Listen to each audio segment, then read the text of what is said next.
নমস্কার বন্ধুরা, আজকে তোমাদের সামনে একটা নতুন ধরনের রেসিপি শেয়ার করব বলে চলে এলাম।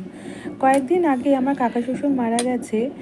এখন 11 দিন আমাদের নুন হলুদ ছাড়া খাবার খেতে হবে, কিন্তু নুন হলুদ ছাড়া খাবার প্রত্যেক দিন কী খাবো সেটা ভাবতে ভাবতেই মাথা খারাপ হয়ে যায়। তো যাই হোক, আজকে বানিয়েছিলাম নুন হলুদ ছাড়া আলুর দম, আর সেটারই রেসিপি তোমাদের সঙ্গে শেয়ার করছি।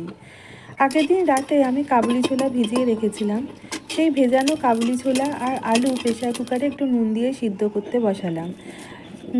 তার মধ্যে আমি কয়েকটা শুকনো লঙ্কা আর জিরে শুকনো খোলায় ভেজে নিয়ে গুঁড়ো করে নিলাম। তারপর আলু আর ছোলা সিদ্ধ হয়ে যাওয়ার পর কড়াতে গোটা জিরে, তেজপাতা, শুকনো লঙ্কা শুকনো খোলায় একটু নেড়ে চেড়ে নিয়ে সিদ্ধ করা আলু আর ছোলাটা দিয়ে দিলাম। তারপর তাতে দিলাম আদা বাটা, টমেটো, কাঁচা লঙ্কা, লঙ্কা গুঁড়ো, জিরে গুঁড়ো, এগুলো দিয়ে নেড়ে একটু জল দিলাম। জলটা দিয়ে নেড়ে চেড়ে ঢাকা দিয়ে দিলাম। কিছুক্ষণ পর ঢাকা খুলে দেখতে হবে টমেটো মজে গেছে নাকি। তারপর তাতে চিনি দিতে হবে।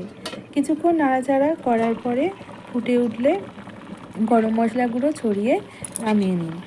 এই খাবারটা আপনারা একাদশীতেও খেতে পারেন, কিন্তু সেক্ষেত্রে কাবুলি ছোলাটা দেবেন না। যদি আপনাদের বাড়িতে এরকম কোনো অসুবিধা হয় তাহলে কিন্তু এই খাবারটা ট্রাই করে দেখতে পারেন, খেতে কিন্তু দারুণ হয়। তারপরে আমি একটু নুন হলুদ ছাড়া মুগ ডাল আর একটু শিম সিদ্ধ করে নিয়েছিলাম।